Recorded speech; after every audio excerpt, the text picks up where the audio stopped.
Hello, नमस्कार, आदाब, सत श्री अकाल और अस्सलाम वालेकुम। मैं हूं मोहम्मद अहमद काज़मी, लेकर आया हूं आपका पसंदीदा कार्यक्रम नज़र दुनिया पर। मिडिल ईस्ट में हर दिन कुछ ना कुछ बड़ी घटना हो रही है। तुर्की और सीरिया की फ़ौजों के बीच इदलिब टकराव रुकने के लिए एक रास्ता बना है।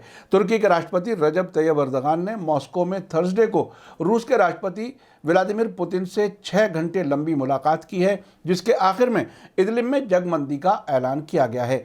जैसा कि मैं आपको बता चुका हूं कि सीरिया अपने शहर इदलिब और इसके आसपास के इलाके आतंकवादियों से साफ करना चाहता है, जबकि तुर्की बशार अल असद के मुखालिफ आतंकवादियों को मदद कर रहा है। अब रूस ने किसी तरह जंगबंदी कराई है। खबर में आगे बढ़ने से पहले आपसे गुजारिश है कि अगर आप यूट्यूब पर देख रहे हैं तो सब्सक्राइब कर लें और घंटी दबाना ना भूलें, और अगर फेसबुक पर देख रहे हैं तो हमारा पेज फॉलो कर लें और लाइक ज़रूर करें, ताकि आपको हमारी हर एक वीडियो की खबर सही वक्त पर मिल सके। और अगर आपको हमारी खबर सच्ची और अच्छी लगे तो अपने व्हाट्सएप ग्रुप, फेसबुक, इंस्टाग्राम और ट्विटर अकाउंट पर ज़रूर शेयर करें, ताकि मीडिया स्टार वर्ल्ड की खबरें दुनिया भर तक पहुंच सकें। रॉयटर्स न्यूज़ एजेंसी ने मॉस्को से खबर दी है कि तुर्की और रूस ने सीरिया के इदलिब इलाके में थर्सडे को एक जंगबंदी समझौते पर रजामंदी जाहिर की है। पुतिन और रजब तैयब अर्दगान ने मॉस्को में बातचीत के बाद कहा कि वो जंग, जिसमें 3 महीने में लगभग 10 लाख लोग अपने घरों से बेघर हो चुके हैं, उसे रोकने का फैसला लिया गया है। रूस के प्रेसिडेंट व्लादिमीर पुतिन ने अपने तुर्की के काउंटर पार्ट रजब तैयब अर्दगान के बगल में खड़े होकर कहा कि उन्हें उम्मीद है कि उनके समझौते से सीरिया के उत्तर पश्चिम यानी नॉर्थ वेस्ट में आखिरी आतंकियों के गढ़ इदलिब में फौजी कार्रवाई रुक जाएगी। पुतिन ने कहा, मुझे उम्मीद है कि ये समझौता इदलिब इलाके में फौजी एक्टिविटी को बंद करने के लिए एक अच्छी बुनियाद के तौर पर काम करेगा और पुरअमन आबादी में बढ़ती हुई मुश्किलात को रोकेगा। तुर्की के प्रेसिडेंट रजब तैयब अर्दगान ने अखबार वालों को बताया कि थर्सडे आधी रात को जंग बंदी अमल में आ जाएगी।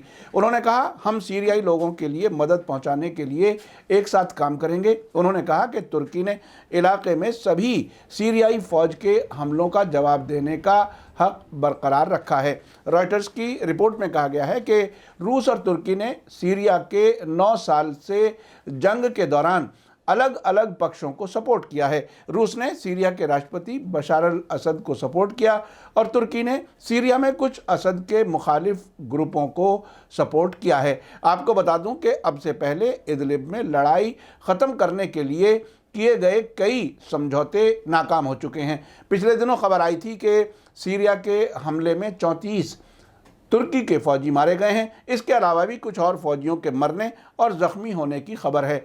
असद की फ़ौजों के ज़रिए इदलिब में हालिया हमले को रूसी हवाई हमलों का सपोर्ट हासिल था, जिस पर यूनाइटेड नेशन ने कहा था कि इससे बहुत बुरा ह्यूमन क्राइसिस यानी मानवीय संकट पैदा हो सकता है, जिससे लाखों लोगों को उनके घरों से निकलने पर मजबूर कर दिया गया है और सैकड़ों को मार डाला गया है। हालांकि रूसी फौज ने रेफ्यूजी क्राइसिस की किसी भी बात को नहीं दोहराया है और तुर्की पर इदलिब में बड़ी तादाद में फौजियों को तैनात करके अंतर्राष्ट्रीय कानून यानी इंटरनेशनल लॉ के खिलाफ काम करने का इल्ज़ाम लगाया है।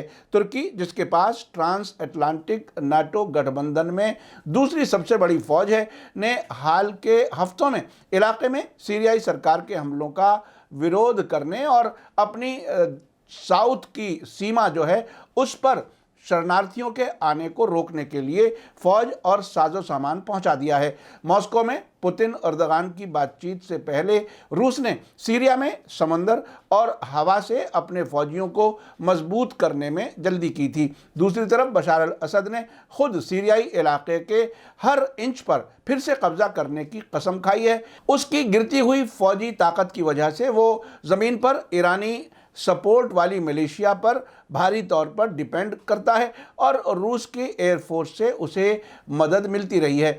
दिलचस्प बात यह है कि मॉस्को में हुए रूस तुर्की समझौते में ईरान शामिल नहीं है। आपको बता दूं कि दाइश और दूसरे आतंकी संगठनों के खिलाफ जारी जंग की वजह से अब इदलिब ही आतंकवादियों के कब्जे में है, जिसे तुर्की का पूरा सपोर्ट हासिल है। इधर अंकारा से खबर है कि सीरिया के इलाके इदलिब में जारी लड़ाई के सवाल पर तुर्की के पार्लियामेंट में अर्दगान के सपोर्टर और विरोधियों के बीच जमकर हंगामा हुआ और मेंबर्स ने एक दूसरे पर लात और घूंसे बरसाए।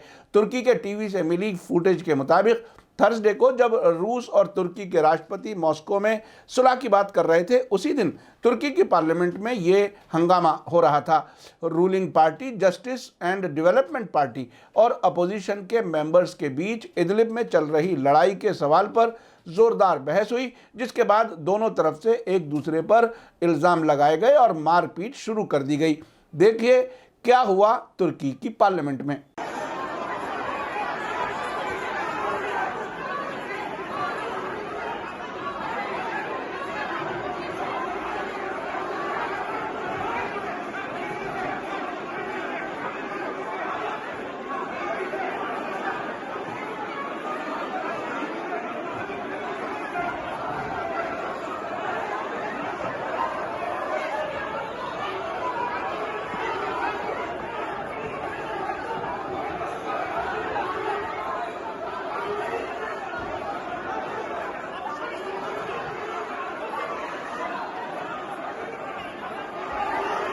खबर यह भी है कि तुर्की के अपोजिशन लीडर इंजील ओज़कोच ने राष्ट्रपति रजब तैयब अर्दगान की पॉलिसी की सख्त नुक्ताचीनी की थी, जिसके बाद माहौल गर्म हो गया। उन्होंने कहा कि राष्ट्रपति अर्दगान की नज़र में तुर्क फौजियों की कोई अहमियत और इज्जत नहीं है। वे एयर कवर के बगैर ही फौजियों को लड़ाई के लिए आगे भेज रहे हैं, जिसकी वजह से ये फौजी मारे जा रहे हैं। इस बीच लंदन से अरबी भाषा के अखबार रायल यौम के एडिटर अब्दुल बारी अतवान ने अपने आर्टिकल में लिखा है कि पुतिन और अर्दगान की बातचीत में तुर्की की इज्जत बच गई और फौजी टकराव रुका है।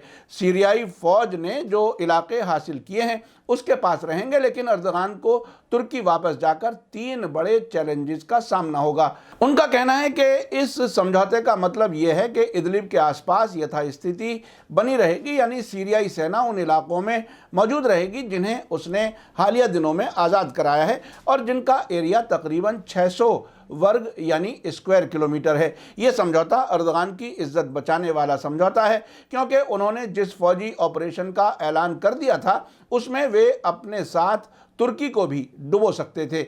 सीरिया के मामले में पुतिन की स्ट्रेटजी के कई अहम पहलू हैं। एक तो आतंकियों के कब्जे वाले इलाके को आज़ाद कराना और दूसरे इस हालत को तुर्की से भी मंजूर करवा लेना। रूस और तुर्की के फौजियों की जॉइंट पेट्रोलिंग का यही मतलब है। रूस और तुर्क प्रेसिडेंट्स के बीच लंबी बात से जाहिर है कि इख्तलाफ काफ़ी गहरे हैं। रूस का स्टैंड बिल्कुल साफ था कि सीरियाई फौज ने सूची समझौते के तहत उन इलाकों पर हमला किया जिन पर एक्सट्रीमिस्ट का कंट्रोल था, जबकि तुर्की ने इस समझौते पर अमल करने में आनाकानी की। रूस अपने रुख से कतई भी पीछे नहीं हटा है। ये बात भी अहम है कि समझौते में M4 हाईवे पर रूसी और तुर्की फौजियों की जॉइंट पेट्रोलिंग की तो बात कही गई है, जो हलब को लाज़ेकिया से जोड़ता है, लेकिन हलब को राजधानी दमिश्क से जोड़ने वाले M5 हाईवे का कोई जिक्र नहीं है। यानी M5 हाईवे सीरियाई फौज के कंट्रोल में ही रहेगा। इसमें तुर्की या उसके ज़रिए सपोर्ट किए जाने वाले टेररिस्ट ग्रुप्स का कोई रोल नहीं रहेगा। ये रास्ता सीरिया की इकोनॉमी के लिए बहुत ही अहम समझा जाता है। एलेप्पो जो है बहुत ही अहम शहर है सीरिया का। बिल्कुल ऐसे ही है जैसे भारत में बम्बई को आर्थिक राजधानी कहा जाता है, बिजनेस की राजधानी। इसी तरह से सीरिया का एलेप्पो शहर बहुत इम्पॉर्टेंट है और एलेप्पो को दमिश्क से जोड़ने वाला ये M5 हाईवे है। समझौते में इदलिब के इलाके में आम नागरिकों के लिए सेफ पैसेज बनाने की बात कही गई है, जिसमें गुजरकर वे उन इलाकों में जा सकते हैं जिन पर सीरिया की फौज का कंट्रोल है। यही पूर्वी हलब, गोता और कुछ दूसरे इलाकों में भी हुआ था। इसका नतीजा ये होगा कि टेररिस्ट आम शहरियों को ढाल नहीं बना पाएंगे। प्रेसिडेंट पुतिन ने एक दस्तावेज की बात कही जिसमें कई पॉइंट्स पर सहमति हुई है। तो इसका मतलब यह है कि सूची समझौते में कुछ बदलाव किया गया है और वो इसलिए कि तुर्की ज़मीनी सच्चाई को कबूल करते हुए अपनी जिद छोड़े। राष्ट्रपति पुतिन ने कहा कि इदलिब में एक्सट्रीमिस्ट संगठनों की सरगर्मियों की वजह से लड़ाई हुई है और इसमें तुर्क फौजी मारे गए। इसका मतलब यह है कि पुतिन ने एर्दोगान के उस बयान को पूरी तरह खारिज कर दिया जिसमें उन्होंने लड़ाई के लिए सीरियाई फौज को जिम्मेदार ठहराया था। अतवान के मुताबिक समझौते की बातों पर ध्यान देने से ये बात समझ में आती है कि प्रेसिडेंट एर्दोगान अपनी धमकियों और भड़काऊ बयानों से बहुत बुरी हालत में पहुंच गए थे और इस हालत से बाहर निकालने का उन्हें इस समझौते के जरिए एक रास्ता दिया गया है। एक और अहम बात यह है कि सीरिया के आम शहरियों के लिए सेफ पैसेज पर रजामंदी से एर्दोगान की ये फिक्र दूर हो गई कि आम शहरी तुर्की की तरफ जा सकते थे जो पहले ही रेफ्यूजीज़ के क्राइसिस से जूझ रहा है। आखिर में अब्दुल बारी अतवान कहते हैं कि इदलिब में एर्दोगान का संकट फिलहाल थम गया है, लेकिन अब उनके सामने 3 बड़े चैलेंज हैं। एक संकट यूरोप के साथ है क्योंकि एर्दोगान ने सीरियाई रेफ्यूजीज़ को यूरोपीय मुल्कों की सीमा की तरफ रवाना कर दिया है ताकि यूरोप पर दबाव डालें और इसका उल्टा नतीजा निकला है। दूसरा क्राइसिस घरेलू है जिसकी झलक तुर्की की पार्लियामेंट में होने वाली मारपीट में दिखाई दिया है।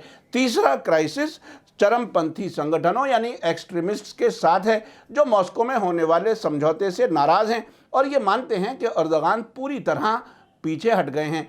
इन एक्सट्रीमिस्ट संगठनों ने बड़ी उम्मीद लगा रखी थी कि तुर्की रूस की फ़ौज का मुकाबला करेगा। इस बीच एक और ख़बर यह है कि सीरिया के फॉरेन मिनिस्ट्री ने अमरीकी डेलीगेशन के हालिया गैर कानूनी तौर पर इदलिब के दौरे पर निंदा की है। सीरिया की फॉरेन मिनिस्ट्री के बयान में कहा गया है कि अमरीकी सरकार के इस गैर कानूनी और हमलावर तरीके से ये पता चलता है कि अमरीकी सरकार खुद को सभी इंटरनेशनल कानूनों और यूनाइटेड नेशन के डिक्लेरेशन से आज़ाद समझती है और दूसरे मुल्कों के अंदरूनी मामलात में दखल न करने और उनकी सॉवरेनिटी की इज्जत के उसूल की उसकी निगाह में कोई अहमियत नहीं है। आपको बता दूं कि सीरिया के मामले में अमरीकी राजदूत जेम्स जेफरी, संयुक्त राष्ट्र संघ में अमरीकी एम्बेसडर केली क्राफ्ट और तुर्की में तैनात अमरीकी एम्बेसडर डेविड साटरफील्ड ने 3 मार्च को गैरकानूनी तरीके से सीरिया में घुसकर आतंकवादियों के आखिरी गढ़ इदलिब का दौरा किया था। अब से पहले अमेरिका के बड़े मंत्री इराक के कुर्दिस्तान में भी इराकी सरकार की मर्जी के बगैर दौरे कर चुके हैं। आपने देखा कि सीरिया में सरकार गिराने के इरादे से आतंकवादियों के भेजने में मदद करने वाले मुल्कों और उनके आकाओं का क्या हाल हुआ है। सीरिया की फ़ौज, ईरान के मिलिट्री सलाहकारों, रूस की एयरफोर्स और लेबनान के हिजबुल्लाह ने इस पूरी साजिश को किस तरह नाकाम किया है। अमेरिका के डेलीगेशन का गैरकानूनी तरीके से इदलिब में ऐसे वक्त में आना जबकि रूस और तुर्की जंगबंदी की तैयारी कर रहे थे, इसके क्या मानी है, इस पर भी गौर करने की ज़रूरत है। इन सब वाक़यात से जाहिर होता है कि साजिश कितनी गहरी है। गुस्सा बस एक ही बात पर है कि इलाके की कुछ सरकारें अमेरिका और उसके दोस्तों के इशारे पर क्यों नहीं चल रहीं, अमेरिका और इजराइल की मर्ज़ी के ख़िलाफ़ फ़ैसले क्यों ले रहे हैं। या तो दुनिया उनके इशारे पर चले, नहीं तो सबको तबाह कर दिया जाएगा। लेकिन साजिश हमेशा कामयाब नहीं होती। इसी के साथ मुझे दीजिए इजाज़त। मेरा कार्यक्रम कैसा लगा कमेंट्स में ज़रूर लिखें। थैंक यू, धन्यवाद, शुक्रिया। जय भारत, जय हिंद। मीडिया स्टार वर्ल्ड के और वीडियो देखने के लिए हमारे चैनल को सब्सक्राइब करें और सीधे नोटिफिकेशन पाने के लिए बेल आइकन दबाएं। और अगर हमारी खबर सच्ची और अच्छी लगे तो अपने व्हाट्सएप, इंस्टाग्राम, फेसबुक और ट्विटर अकाउंट पर ज़रूर शेयर करें।